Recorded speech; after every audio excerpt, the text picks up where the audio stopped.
Om Swastiastu. Salam sejahtera. Yang terhormat, Ibu Nilu Gede Eni Sulindawati, SEAKMPD sebagai dosen pembimbing utama. Yang terhormat, Ibu Sunita Depi, SEMSI sebagai dosen pembimbing pendamping. Yang terhormat, Ibu Putu Eka Marpiliantini, DS STAKMSI sebagai dosen penelaah. Pada kesempatan kali ini, saya akan mempresentasikan proposal saya yang berjudul Analisis Penerimaan Daerah dan Persepsi Wajib Pajak sesudah diberlakukannya insentif PKB selama pandemi pada Dinas Pendapatan Daerah Kota Bangli. Sebelumnya, izinkan saya memperkenalkan diri terlebih dahulu. Saya, Niko Mahalina Widiantari, dengan NIM 1817051287 dari Prodi S1 Akuntansi. Adapun 3 pokok pembahasan dalam presentasi kali ini yaitu pendahuluan, kajian teori, dan metode penelitian. Langsung saja ke pendahuluan. Yang melatar belakangi penelitian ini yaitu menurut Sulindawati dan Budiarta pada tahun 2016, salah satu pajak dengan potensi penerimaan terbesar adalah sektor pajak kendaraan bermotor. Hal ini dapat dilihat pada Badan Pusat Statistik bahwa angka kepemilikan kendaraan bermotor di Indonesia sangatlah tinggi, yang mencatat sampai tahun 2020 terdapat 136,30 juta unit kendaraan bermotor di Indonesia. Salah satunya adalah Bali yang memasuki peringkat 6 besar tingginya angka kepemilikan kendaraan yang dapat dilihat pada tabel, yaitu sebesar 4.324.910 unit. Ini merupakan data yang membentuk tabel dari BPS, yaitu terdapat 9 kabupaten atau kota. Yang pertama, Jembrane, Tabanan, Badung, Gianyar, Klungkung, Bangli, Karangasem, Buleleng, dan Kota Denpasar. Namun, pada kenyataannya, jumlah kendaraan bermotor yang terdaftar dengan jumlah kepatuhan wajib pajak terbanding terbalik. Di balik semua itu, ada banyak faktor yang mempengaruhi ketidakpatuhan wajib pajak dalam menjalankan kewajibannya, sehingga tidak optimalnya kinerja pemerintah dalam pelaksanaan di dunia perpajakan. Faktor-faktor yang mempengaruhi yaitu faktor individu, ekonomi, dan sosial. Selain itu, salah satu yang menjadi faktor penghambat lainnya saat ini adalah pandemi COVID-19. Pandemi COVID-19 merupakan wabah penyakit dunia yang disebabkan oleh coronavirus DNC. Dari adanya wabah ini membawa dampak yaitu begitu besar bagi dunia karena penyebarannya yang begitu cepat. Sehingga pemerintah menerapkan kebijakan pembatasan sosial berskala besar yang berdampak pada kondisi perekonomian, pendidikan, dan kehidupan sosial masyarakat. Berdasarkan hasil observasi di lingkungan sekitar, bahwa semenjak adanya pandemi, dengan adanya peraturan pembatasan kebijakan sosial masyarakat yang berimbas pada pemasukan dan pendapatan yang diterima, banyak masyarakat yang harus kehilangan pekerjaannya dan pemotongan gaji, sehingga mereka menjadikan hal ini sebagai alasan untuk enggan akan melaksanakan kewajibannya dalam membayar pajak karena minimnya pendapatan yang diterima, sehingga tidak ada uang yang dipergunakan untuk membayar kewajibannya. Selain itu, banyak juga masyarakat, terutama masyarakat di pedesaan, yang berasumsi bahwa untuk tidak membayar kewajibannya karena mereka tidak keluar dari daerah, sehingga aman dan pemikiran bahwa tidak ada sanksi yang akan diberikan oleh pemerintah karena adanya wabah penyakit ini. Semua ini menjadi kendala dalam pemungutan pajak kendaraan bermotor dan menurunkan penerimaan pajak kendaraan bermotor. Hal ini dibarengi dengan data Imade Santa sebagai Kepala Badan Pendapatan Daerah Provinsi Bali yang menyatakan bahwa penerimaan pajak dan kendaraan bermotor memang sulit tercapai karena tergantung pada pendapatan per kapita masyarakat Bali. Tujuan insentif ini, masyarakat memperoleh sebuah keringanan atau penghapusan denda, tetapi pajak reguler tetap masuk.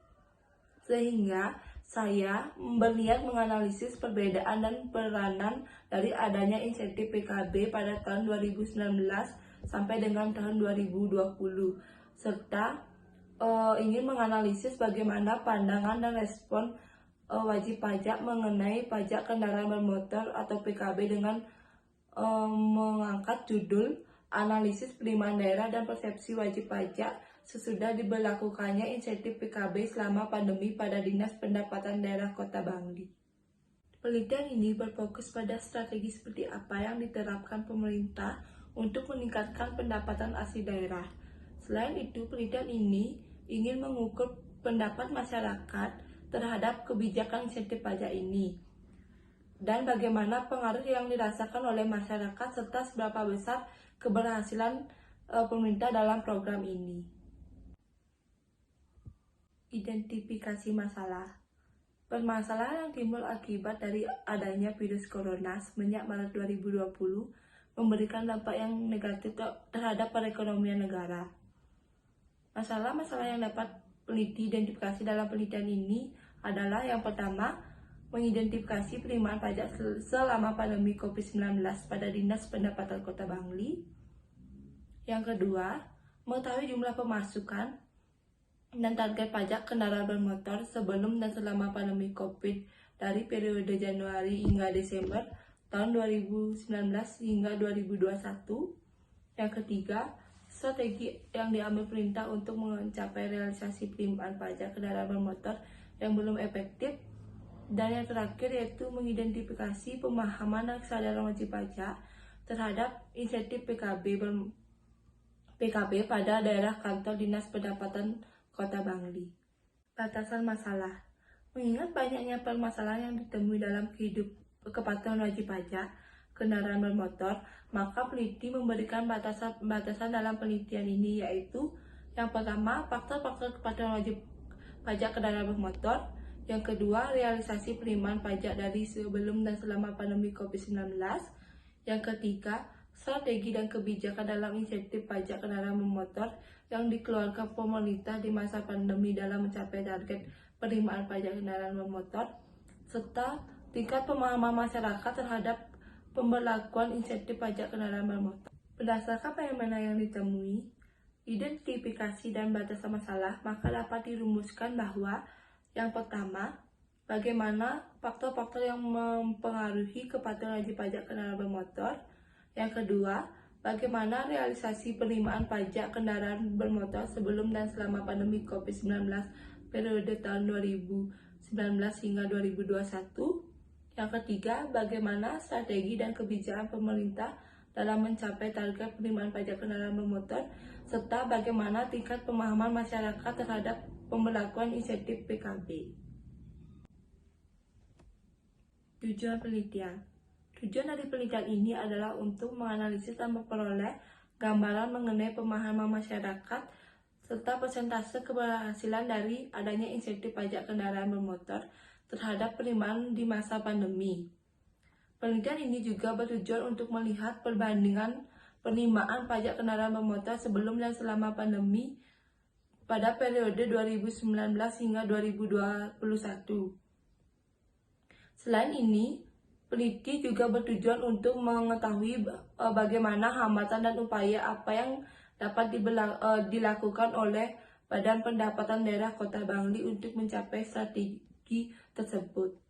Dalam penelitian ini terdapat dua jenis manfaat, yaitu manfaat teoritis dan praktis. Penelitian ini diharapkan mampu memberikan manfaat untuk pembaca, peneliti, UPTD PPRD Kabupaten Bangli atau Samsat, untuk Universitas Pendidikan Ganesha, ataupun pihak-pihak yang memiliki kepentingan terkait penelitian ini. Pada penelitian ini menggunakan dua grand teori, yaitu teori kebijakan publik dan teori implementasi. Yang pertama, teori kebijakan publik. Menurut Friedrich dalam Haryanti 2018, bahwa kebijakan merupakan tindakan atau arah yang diusulkan oleh seseorang, kelompok, atau pemerintah dalam suatu lingkungan tertentu untuk memberikan peluang-peluang dari hambatan-hambatan yang terjadi terhadap kebijakan untuk diusulkan untuk mengatasi permasalahan dalam rangka mencapai suatu tujuan, suatu sasaran atau maksud tertentu. Kebijakan berkaitan dengan perencanaan, pengambilan, dan perumusan keputusan, pelaksanaan keputusan, dan evaluasi terhadap dampak dari pelaksanaan keputusan tersebut terhadap orang-orang banyak yang menjadi sasaran kebijakan.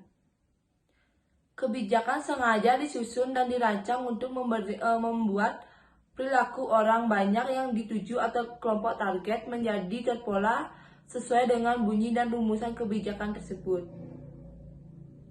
Kebijakan yang dibuat pemerintah pasti memiliki suatu tujuan, sehingga kebijakan publik berguna untuk memecahkan permasalahan atau problem yang terjadi dalam kehidupan masyarakat. Yang kedua yaitu teori implementasi. Menurut Bulan, mengemukakan pendapat bahwa implementasi merupakan proses untuk melaksanakan ide, program, atau seperangkat aktivitas baru dengan harapan orang lain dapat menerima dan melakukan perubahan. Esensinya, implementasi adalah suatu proses, suatu aktivitas yang digunakan untuk mentransfer ide atau gagasan, program, atau harapan-harapan yang dituangkan dalam bentuk implementasi kebijakan agar dilaksanakan sesuai dengan desain tersebut. Masing-masing pendekatan itu mencerminkan tingkat pelaksanaan yang berbeda. Pemahaman tentang implementasi dapat dihubungkan dengan suatu peraturan atau kebijakan yang berorientasi pada kepentingan masyarakat. Suatu kebijakan dapat terlihat manfaatnya apabila dilaksanakan atau dilakukan implementasi terhadap kebijakan tersebut. Implementasi merupakan kegiatan yang penting dari keseluruhan proses perencanaan, peraturan, atau kebijakan. Kemungkinan terjadi ketidakefektifan kebijakan yang telah ditempuh oleh pemerintah, yaitu suatu keadaan di mana dalam proses kebijakan selalu akan terbuka kemungkinan terjadinya perbedaan antara apa yang diharapkan atau membuat kebijakan dengan apa yang kenyataannya dicapai sebagai hasil pelaksanaan kebijakan. Landasan teori. Yang pertama itu tinjauan umum perpajakan. Di sini membahas mengenai definisi pajak dan jenis-jenis pajak. Dalam jenis-jenis pajak dibagi lagi menjadi 3, yaitu jenis pajak berdasarkan yang menanggung, jenis pajak yang berdasarkan lembaga pemungut, dan jenis pajak berdasarkan sifatnya. Yang kedua yaitu pajak daerah. Pajak daerah merupakan kontribusi wajib pajak kepada daerah yang terutang oleh orang pribadi atau badan yang bersifat memaksa berdasarkan undang-undang dengan tidak mendapatkan imbalan secara langsung untuk keperluan daerah bagi kemakmuran rakyat. Pajak daerah dibagi menjadi 2, yaitu pajak provinsi dan pajak kabupaten atau kota. Di mana pajak provinsi dibagi lagi menjadi 5, yaitu PKB dan kendaraan di atas air, BBNKB, PBBKB, pajak pengambilan dan pemanfaatan air di bawah tanah, dan pajak rokok.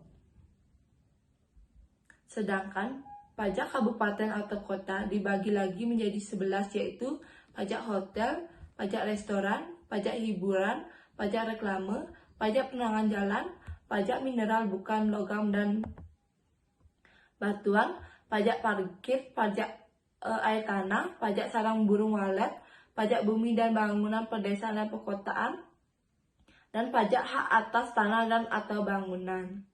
Ketiga yaitu pajak kendaraan bermotor. Pajak kendaraan bermotor sebagaimana yang didefinisikan dalam pasal 1 angka 12 dan 13 Undang-Undang Republik Indonesia Nomor 28 Tahun 2009 adalah pajak atas kepemilikan dan atau penguasaan kendaraan bermotor. Di sini membahas mengenai objek pajak, subjek pajak, masa pengenaan pajak, tarif pajak, dan masa pajak. Yang keempat yaitu Undang-Undang Kendaraan Bermotor. Yang pertama, Undang-Undang Nomor 28 Tahun 2009, Undang-Undang Nomor 18 Tahun 1999, Undang-Undang Nomor 25 Tahun 2015, dan Undang-Undang Nomor 22 Tahun 2009. Yang kelima yaitu faktor-faktor yang mempengaruhi kesadaran wajib pajak, di mana di sini ada 3 faktor, yaitu faktor individu, ekonomi, dan sosial. Yang pertama, faktor individu meliputi pemahaman pembayaran PKB, sanksi PKB, dan kerelaan membayar PKB. Yang kedua, faktor ekonomi, di mana masyarakat tidak akan menemui kesulitan dalam memenuhi kewajibannya membayar pajak jika bayar yang harus dibayar masih di bawah penghasilan yang mereka terima secara rutin. Dan yang ketiga yaitu faktor sosial, di mana faktor ini berkaitan dengan kualitas pelayanan dan motivasi. Keenam, insentif pajak kendaraan bermotor. Insentif merupakan sebuah kompensasi khusus yang diberikan seseorang kepada seseorang di luar ketentuan utamanya dengan dilatar belakangi sebuah tujuan. Di tengah kondisi pandemi COVID-19 yang masih berlanjut dan kondisi ekonomi masyarakat Bali yang masih belum pulih, Pemprov Bali melakukan relaksasi pajak dengan mengeluarkan sebuah insentif PKB bagi wajib pajak guna mendorong masyarakat dalam menyelesaikan dan diharapkan dapat meringankan jumlah pendapatan daerah. Kebijakan strategi Gubernur Bali dalam Peraturan Gubernur Nomor 12 Tahun 2020 tentang pengurangan atau penghapusan sanksi administrasi berupa bunga dan denda terhadap pajak kendaraan bermotor dan bea balik nama kendaraan bermotor yang berlaku semenjak 21 April hingga 28 Agustus 2020.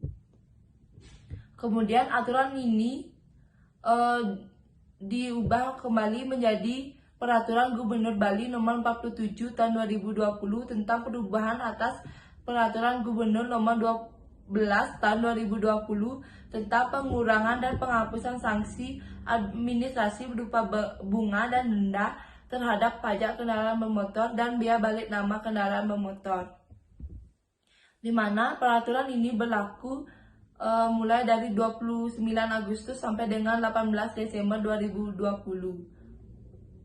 Kemudian pada tahun 2021, pemerintah mengeluarkan kembali peraturan mengenai insentif pajak kendaraan bermotor, yaitu Pergub Nomor 21 Tahun 2021 dan tentang pembebasan pokok pajak serta penghapusan sanksi administrasi berupa bunga dan denda terhadap kendaraan bermotor dan bea balik nama kendaraan bermotor, serta Pergub Nomor 46 Tahun 2021 tentang perubahan atas Peraturan Gubernur Nomor 21 Tahun 2021.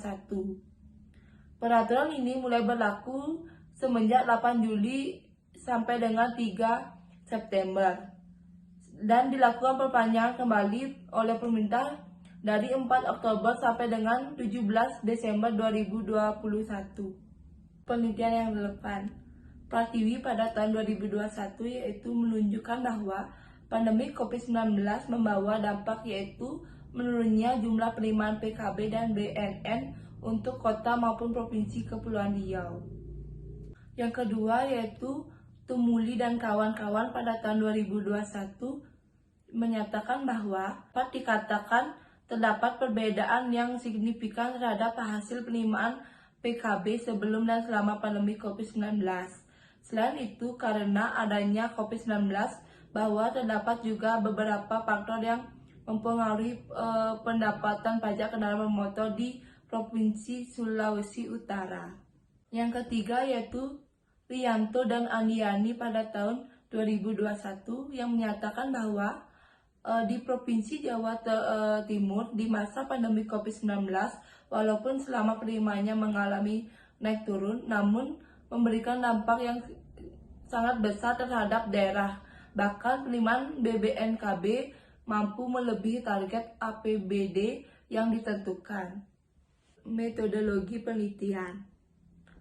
Yang pertama yaitu rancangan penelitian. Dalam penelitian ini dilakukan dengan pendekatan kualitatif deskriptif. Deskriptif merupakan sebuah penyajian data berupa kata-kata yang berbentuk tulisan atau lisan mengenai gambaran lengkap atas fenomena yang terjadi berdasarkan observasi yang dilakukan. Penelitian yang penulis gunakan dalam penelitian kualitatif adalah pendekatan studi kasus.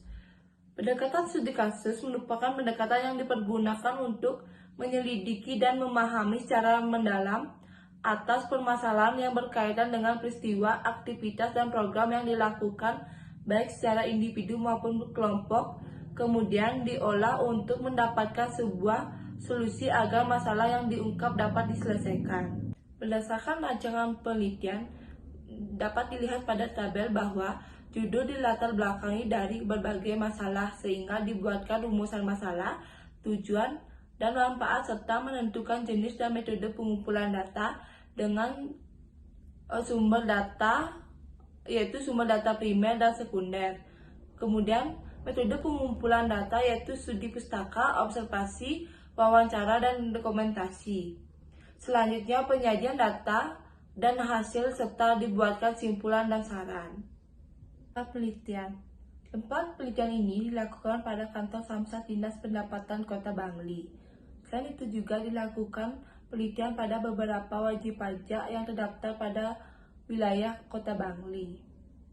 Kota Bangli dipilih sebagai tempat penelitian karena merupakan salah satu UPTD PPRD Bali yang terletak di 9 kabupaten atau kota.